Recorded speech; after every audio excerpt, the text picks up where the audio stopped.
ሰላም ጤና ይስጥልን የተከበራችሁ አድማጭ ተመልካቾቻችን እንደምን አላችሁ እንደምን ቆያችሁ። የኢትዮጵያ ከፍታ ባለም አቀፉ ማህበረሰብ ዘንድ አሁንም ሞቅ ደመቅ ብሎ ተጠናክሮ ቀጥሏል። ኢትዮጵያውያንም ደስታቸውን እየገለጹ ይገኛሉ። ክቡር ጠቅላይ ሚኒስትር ዶክተር አብይ አህመድ በጂ20 ሀገራት መካከል ሲደረግ የነበረውን ጉባኤ የመዝጊያውን ንግግር ያደረጉት እሳቸው ናቸው። ንግግሮቻቸውም ባለም አቀፉ ማህበረሰብ ዘንድ የመሪዎች አነቃቂ ንግግር ሞቲቬሽናል ስፒከርስ ኦፍ ዘ ሊደር ተብሎ ተመዝግቧል። ከንግግራቸው መካከል አንደኛውን ቀድመን ብንነግራችሁም turn your ambition into reality ሲሉም ተደምጠዋል። ሌሎቹንም በርካታ የጠቅላይ ሚኒስትሩን አስደናቂ ዓለም አቀፋዊ ንግግሮችን እናስደምጣችኋለን። በቀጥታ ከእርሳቸው አንደበት ነው የምትሰሙት። እንዲሁም ክቡራን አድማጭ ተመልካቾቻችን አሜሪካ በጎረቤት ሀገር ሶማሊያ ላይ እጅግ በጣም ከባድ የሚባለውን ውሳኔ ወስናለች። በዚህም የተነሳ በትውልድ ሶማሊያዊ ሆና የአሜሪካ ተወላጅ ዜግነት ያላት ኢልሃን ኦመር ለዶናልድ ትራምፕ እጅግ ድፍረት በተሞላበት መልኩ የሰጠችውን ምላሽም እናስደምጣችኋለን። እንዲሁም ለዲያስፖራ ኢትዮጵያውያን በሙሉ በመላው ዓለም የምትገኙ በተለይ በእንግሊዝ፣ በጀርመን እንዲሁም በዋናነት በአሜሪካን ሀገር አሁን ያለው ወቅታዊ ሁኔታ እጅግ አስቸጋሪ ስለሆነ ማድረግ ያለባችሁን ጥንቃቄ ሙሉ በሙሉ እንነግራችኋለን። እንዲሁም በርካታ ኢትዮጵያውያን በአሜሪካን እስር ቤት በአሁኑ ሰዓት ላይ ታስረው ይገኛሉ ማለት ነው። ወደ መረጃዎቹ ወደ ዝርዝሮቹ አልፈናል። ሰናይ ቆይታ።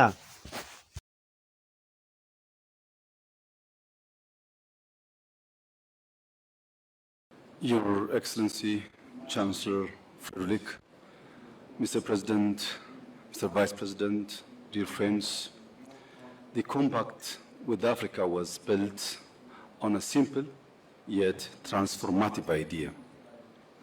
When African nations commit to reform, and the G20, along with other international partners, commit to support those efforts with capital, technology, and expertise, a new development pathway becomes possible.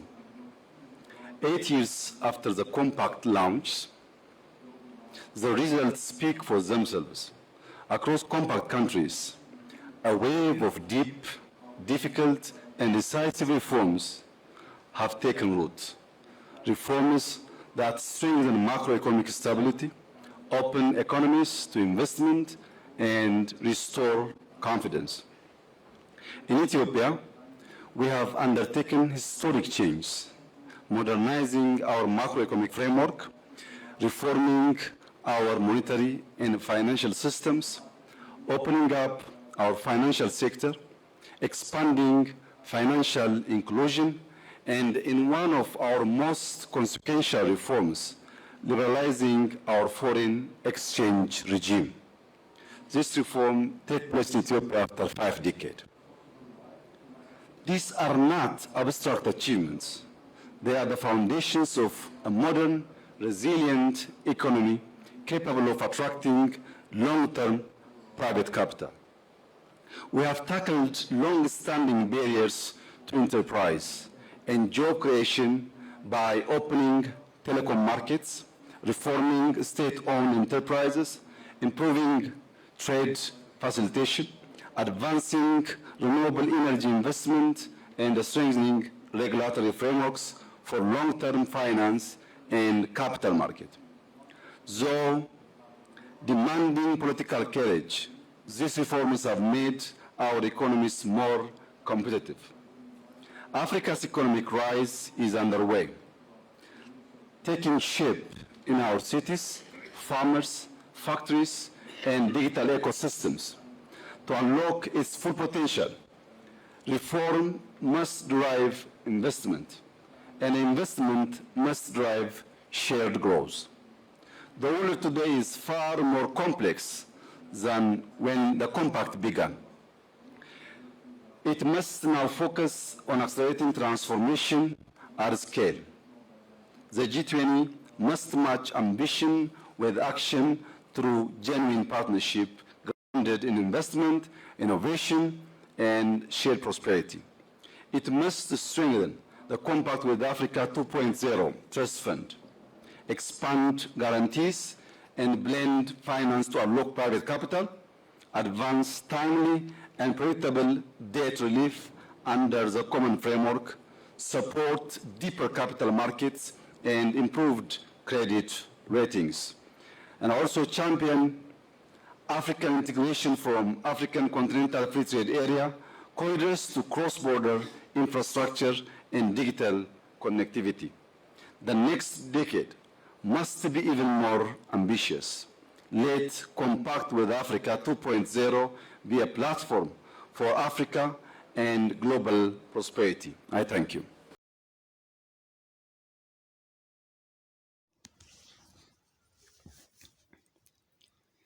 የጂ20 ወይም ደግሞ የቡድን 20 አባል ሀገራት እየተባሉ የሚጠሩት በደቡብ አፍሪካ ያደረጉትን ስብሰባ በዛሬው ዕለት አጠናቀዋል። በስብሰባውም ክቡር ጠቅላይ ሚኒስትር ዶክተር አብይ አህመድ የመዝጊያ ንግግር አድርገዋል። የጠቅላይ ሚኒስትራችን ንግግሮችም በዓለም አቀፉ ማህበረሰብ ዘንድ አነቃቂ ንግግሮች ተብለው ተመዝግበዋል። በተለይ ደግሞ የመሪዎች አነቃቂ ንግግር ተብለው ነው በዓለም አቀፉ ማህበረሰብ ዘንድ ሪከርድ የተደረጉትም። ክቡር ጠቅላይ ሚኒስትር ዶክተር አብይ አህመድም በጂኔስ መዝገብ እንዲሰፍርም ብዙዎች ሀሳብ አስተያየታ እየሰጡ ይገኛሉ። 24 ሰዓት ባልሞላ ጊዜ ውስጥ በአንድ ቀን ከ20 በላይ የሚሆኑ የሀገራትን መሪዎች እንዲሁም ዓለም አቀፍ ድርጅቶችን ቁጭ ብሎ በመወያየት የተሳካና ውጤታማ መግባባት ላይ የተደረሰበት ውይይት ያደረገ ብቸኛው መሪ ነው ተብሏል። የሁሉም ሀገር መሪዎች የየሀገራቸው ፍላጎትና ኢንተረስት አላቸው። ነገር ግን በክቡር ጠቅላይ ሚኒስትር ዶክተር አብይ አህመድ ልክ ዓለም አቀፍ ዲፕሎማሲ የተሳካለት መሪ የለም ነው የተባለው።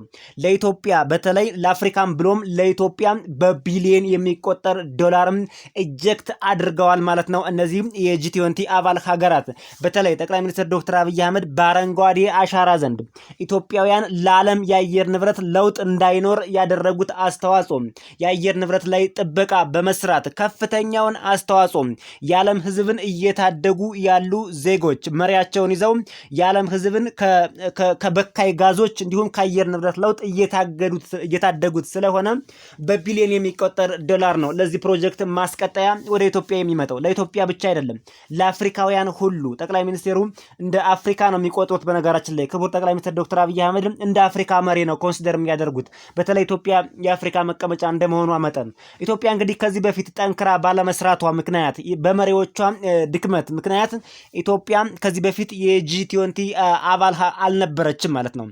እንዳሁኑ ቢሆን በዚህ ጊዜ ቢሆን የተመሰረተው ጂ20 ጠቅላይ ሚኒስትሩ በበላይነት እንደውም የድርጅቱ መሪ ይሆኑ ነበር። ነገር ግን ክቡር ጠቅላይ ሚኒስትር ሳይኖሩ ነው ጂ20 የተመሰረተው።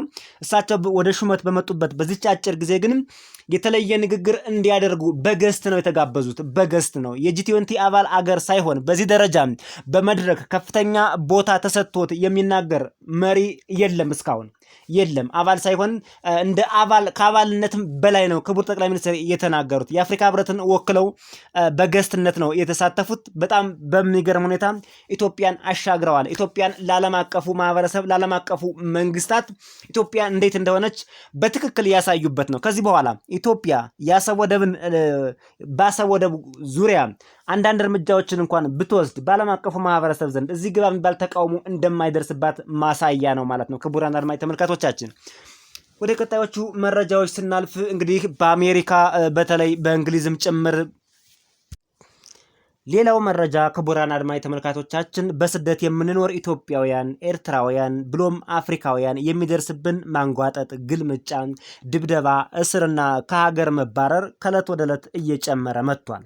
ለዚህም ሁለት ታላላቅ ምክንያቶች አሉት። የመጀመሪያው ታላቁና ዋናው ምክንያት ራሳችን በእኛው የምናጠፋው ጥፋት ሲሆን፣ ሁለተኛው የበለጸጉ ያደጉ ሀገሮች ስደተኞችን የመጥላት አባዜ ከጊዜ ወደ ጊዜ እየጨመረ መምጣት በዋና ይጠቀሳል። ከራሳችን ስንጀምር ኢትዮጵያውያን፣ ኤርትራውያን በተለይ ጎረቤት ሀገር ሶማሌ በስደት ዓለም ውስጥ ወንጀል በመስራት ከፍተኛውን ቦታ ይዘው ይገኛሉ። ኢትዮጵያውያን እንኳን በጣት የሚቆጠሩ ናቸው። የአእምሮ ህመም ያለባቸው ወይም ከፍተኛ ቀውስ ውስጥ የገቡ ካልሆኑ በቀር ኢትዮጵያውያን በጣም በጣት የሚቆጠሩ ናቸው። ይሁንና ሰሞኑን በተለይ በዚህ ኦን ዘ መንዝ ኦፍ ኖቬምበር አሜሪካ በተደረገው ልዩ ዘመቻ በርካታ ኢትዮጵያውያን ታስረው ይገኛሉ። አንዳንዶቹ የፈጸሙት ወንጀል በህይወት ላይ አደጋ የሚያደርስ ወንጀል ነው ተብሎ ተመዝግቧል። የወንጀሉ አይነት ግን በዝርዝር የሰው ግድያ ነው ወይስ ምንድን ነው የሚለው በዝርዝር አይታወቅም። ብቻ በህይወት ላይ አደጋ ሊያደርስ የሚችል ተብሎ የተመዘገበ ነው። በዚህም አንዲት ትግራዊ እህታችን በአሜሪካን ሀገር ታስራ ትገኛለች። ሌሎችም እንዳሉበት መረጃዎች እየወጡ ነው። የጎረቤት ሀገር ሶማሌ ግን እጅግ በጣም የከፋ ነው። ሶማሌዎች እንደምታውቁት በሚኒሶታ በከፍተኛ ቁጥር የሚገኙ ናቸው። ሚኒሶታ ላይ በርካታ አብዛኛውን አካባቢ ይዘውት የሚገኙት የአፍሪካ የሶማሌ ሀገር ዜጎች ናቸው። እንዴት ሄዱ ካላችሁኝ በሆነ ጊዜና በሆነ ዓመተ ምህረት በጥገኝነት ነው ወደ አሜሪካን የገቡት። ከፍተኛ ቁጥር ያላቸው ሶማሌዎች ሪፊጂው ጠይቀው በቀጥታ አሜሪካን ሀገር ገብተው ነበር። ጊዜውን በጣም ረዥም ጊዜ ስለሆነው እዛው ተዋልደው እዛው አድገው ዜግነትም አግኝተዋል። ትራምፕ ምንድነው ያሉት? እነዚህ ሶማሌዎች በሙሉ ተጠራርገው ወደ ሀገራቸው እንዲሄዱ ነው ያሉት። ምንም የማያዳግም ውሳኔ ነው የተወሰነው ማለት ነው። ሁሉም ተጠራርገው ወደ ሀገራቸው እንዲሄዱ ምንም አይነት ፕሮቴክሽን የለ፣ ኖ ፕሮቴክሽን ብለዋል። የመጠለያም የመድኃኒትም የምንም የህግም ጭምር ፕሮቴክሽን እንዳሰጧቸው ተብሎ ተወስኗል። ምክንያቱ ደግሞ በሚኒሶታ እንዲሁም በሌሎች የአሜሪካ ግዛት ሶማሌዎች በቢሊዮን የሚቆጠር ዶላር አሜሪካንን ሀክ አድርገውታል፣ መዝብረውታል። በተለይ የሶማሌዎች ደግሞ ትልቁ ችግራቸው ይሄ ነው። በሳይበር ላይ ነው የሚገቡት፣ እንደ ዝርፊያ ላይ ነው የሚገቡት። እና በዚህ ምክንያት አፍሪካውያን ተጠልተናል። በጣም ነው የተጠላ ነው። አይወዱንም፣ ማየትም አይፈልጉም። በነገራችን ላይ አንዳንድ ሰዎች በአንዳንድ ሀገሮችና አንዳንድ ግለሰቦች በሚሰሩት አብዛኛው ወንጀለኛ እየተደረገ የሚቆጠርበት ሁኔታ አለ። እና ኢልሃን ኦማር የምትባል የሶማሌ ዘር ያላት ነገር ግን ተወልዳ ያደገችው የሚኒሶታ ሬዚደንስ ናት። እዛው በልጅነቷ እዛው ተወለደች፣ እዛው አደገች። የኮንግረስ አባል ናት። የዲሞክራቲክ ፓርቲ ደጋፊ ናት እና ዋይት ሃውስ ውስጥ መቀመጫ አላት ማለት ነው። ዲፌንድ ነው ያደረገችው፣ ትራምፕን በቀጥታ ነው የተናገረችው። ስለዚህ እኛ እዚህ ተወልደን ያደግን ዜጎች ነን፣ የአሜሪካ ዜጎች ነን። ያወጣኸውን ወደ ሀገራቸው መልሳለሁ የምትለውን ህግ እዛው ኢንጆይ ያርግበት፣ ጉድላክ ምንም አይመስለንም። በእኛ ላይ ምንም አይነት ተጽዕኖ አያመጣም። እኛ አሁንም እዚሁ አለን ነው የምትለው። በጣም የሚገርም ምላሽ ነው የሰጠችው። የሶማሌ ዘር ያላት ናት። ቤተሰቦቿ በሆነ ጊዜ በስደት አሜሪካን ሀገር ሄደው እዛ የተወለደች ናት። ኢልሃን ኦመር ትባላለች። በጣም ተጽዕኖ ፈጣሪ ፖለቲሽያን ናት። ይሁን እንጂ ይሄ ዲፌንድ ማድረጓ መልካም ነው፣ ለመብቷ መቆሟ መልካም ነው። ነገር ግን ደግሞ የሚሰሩ ወንጀሎችን መደበቅ የለብንም። ይሄ ነው እየተባባሰ እየመጣ ወደ ጥላቻ የሄደብን። አንድም በዚህ ነው ትራምፕን ዲፌንድ እንዳደረገችው ሁሉ በቢሊዮን የሚቆጠር ዶላር አሜሪካን የመዘበሩትን ሌቦችንም አውገዝ ነበረባት። አላወገዘችም። አሁን እኛ ትልቁ ችግራችን ይሄ ነው። ክሪቲሳይዝ ስናደርግ ከኛ ወገን ያለውን እንደብቃለን። የኢትዮጵያውያንና የአፍሪካውያን ትልቁ ችግራችን ይሄ ነው። ኢትዮጵያ ውስጥ ያለው ፖለቲካም ትልቁ ችግር ይሄ ነው። ስናየውና ስንመለከተው ዜጎች ወንጀል ሰርተው በብሔር በሃይማኖት ተደብቀዋል። መደበቅ ይችላሉ ማለት ነው። ይሄ ነው መቅረት ያለበት። ኢትዮጵያ ውስጥም ጭምር ይሄ መቅረት አለበት። አንድ ሰው በስራው ብቻ ይጠየቅ። የሆነ ሃይማኖት ግሩፕ ስለሆነ ወንጀል ቢሰራም ባይሰራም ዝም የሚባል ከሆነ፣ የሆነ ብሔር ግሩፕ ስለሆነ ወንጀል ቢሰራም ባይሰራም ዝም የሚባል ከሆነ ለሀገር ብሎም ለዓለም ጠንቅ ነው የሚሆነው ማለት ነው። ስለዚህ ኢልሃን ኦመር ያነሳችው ትራምፕን ዲፌንድ ማድረጓ፣ አባረራለሁ ሁሉንም ማለቷ፣ ምንም አይነት የጤና የህግም ሽፋን እንዳሰጧቸው ብሎ በአሜሪካን ሀገር ምድረ በዳ ላይ ይቁሙ ማለቱን መቃወሟ ሀሪፍ ሆኖ እያለ ሌቦችንም አብራ ማውገዝ አለባት ነው። ሌላው ክቡራን አድማጭ ተመልካቾቻችን፣ በተለይ ዲያስፖራዎች ማድረግ ያለብን በዚህ ሰዓትና በዚህ ጊዜ ምንድን ነው? የሰው ሀገር የሰው ነው። የሰው ሀገር መቼም አያስተማምንም። በምንም ቢሆን የሆነ ጊዜ አንቅሮ መጥፋቱ አይቀርም፣ አላምጦ መጥፋቱ አይቀርም። ስለዚህ ሀገራችን ማሳደግ፣ ሀገራችን ከውጭ ሆነን መርዳት፣ ዙረን ልንገባበት እንደምንችል በሀገር ነው ማማሩ፣ በሀገር ነው መኩራቱ። ከሀገር ውጭ ያለው ነገር ሁሉ ለስራ የምንኖርበት እንጂ ልባችን ያለው ኢትዮጵያ ውስጥ ነው። እውነት ለመነጋገር ኑሯችን ውጭ ቢሆንም ልባችን ግን ሁሌም ኢትዮጵያ ውስጥ ላለው ነገር ነው የሚያስብ። የመጀመሪያው ሀገራችን ቢውልድ ማድረግ፣ እንደ እስራኤሎች እንደ ቻይናውያን ሀገራችን ቢውልድ አድርገን የምንገባበትን መንገድ ማመቻቸት፣ ኢትዮጵያ ውስጥ ገብተን ኢንቨስት ማድረግ የመጀመሪያው አማራጭ። ሁለተኛው በሰው ሀገር ስንኖር የሀገሮችን ህጎች ማሟላት ነው። ለምንድን ነው ኢሌጋል የሆኑ ስራዎችን የምንሰራው? ይሄ ሀገራችንም ያሰድባል፣ ለዲፕሎማሲያችንም ጥሩ አይደለም። ስንቶች ናቸው አሜሪካ ውስጥ ያለ ዶክመንት ያሉት?